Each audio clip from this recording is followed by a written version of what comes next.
Sous l'égide de la Banque mondiale qui dispose d'un portefeuille d'environ 4,9 milliards de dollars, la RDC, l'Angola et la Zambie s'unissent pour accélérer le développement du Grand Corridor de Lobito, un projet clé centré sur le chemin de fer angolais de 1300 km menant au port atlantique de Lobito.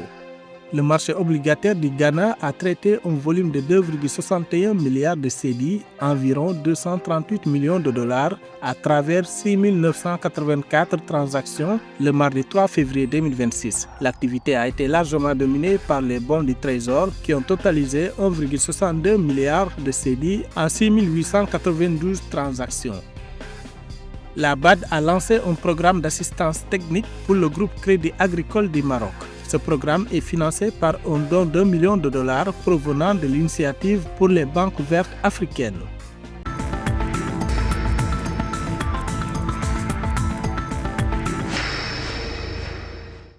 La République démocratique du Congo, l'Angola et la Zambie s'activent sous l'égide de la Banque mondiale pour accélérer le développement du Grand Corridor de Lobito. Ce projet, centré sur le chemin de fer angolais qui s'étend sur 1300 km jusqu'au port atlantique de Lobito, est perçu comme une voie stratégique majeure pour le commerce et le transport, reliant l'Afrique australe et centrale aux marchés mondiaux.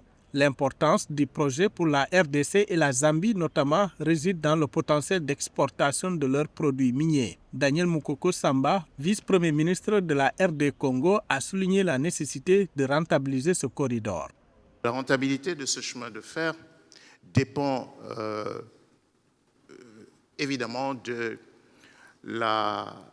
du trafic qui viendrait de la République démocratique du Congo. Parce qu'aujourd'hui, les 3 millions de tonnes de cuivre, comment on les sort du pays? Comment on les exporte? Tenez-vous bien, on les sort du pays dans des camions. Le shift que l'on veut réaliser, c'est qu'une bonne partie, peut-être 50%, peut-être un peu plus, de cette production puisse prendre le chemin de fer vers le port de Lobito.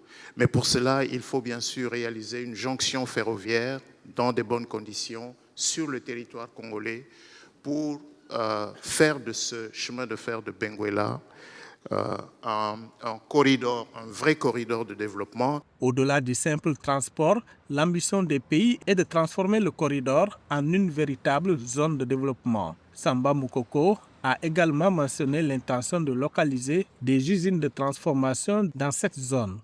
L'ambition est de la République démocratique du Congo et de la Zambie, d'où partent aussi des produits miniers, c'est de ne pas simplement mettre en place un couloir de transport, mais plutôt de faire de ce corridor une vraie zone de développement où seraient localisées des usines de transformation. Il est envisagé déjà entre les deux pays, la Zambie et la République démocratique du Congo, une zone économique spéciale transfrontalière pour la production des composants des batteries électriques.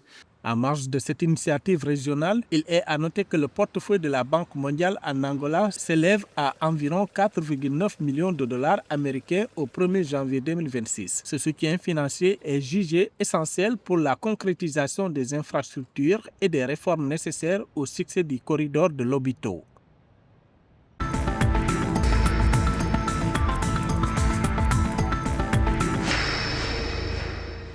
Le marché obligataire du Ghana a traité un volume de 2,61 milliards de cédis, environ 238 millions de dollars, à travers 6 984 transactions le mardi 3 février 2026. L'activité a été largement dominée par les bons du Trésor qui ont totalisé 1,62 milliard de cédis, soit 62% du volume en 6 892 transactions. Cette domination souligne un fort appétit des investisseurs institutionnels pour les titres d'État à court terme du Ghana. Les obligations et autres titres du gouvernement ghanéen ont également joué un rôle majeur, contribuant à hauteur de 910,68 millions de cédis.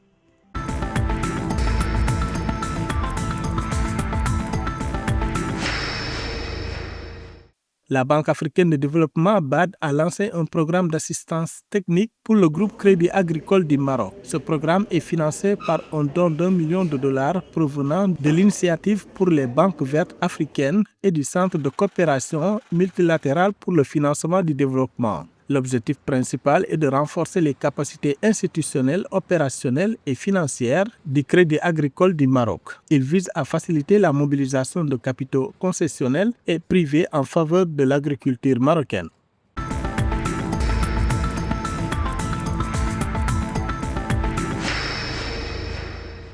Le gouvernement angolais a approuvé le 4 février 2026 un programme de développement du tourisme maritime et des croisières. Ce programme ambitieux vise à attirer jusqu'à 4 000 visiteurs d'ici 2027 et à générer des recettes de 50,4 millions de dollars entre 2025 et 2027. L'objectif en termes de visiteurs est progressif, passant de 2500 touristes pour la saison 2025-26 à 4000 pour la saison 2027.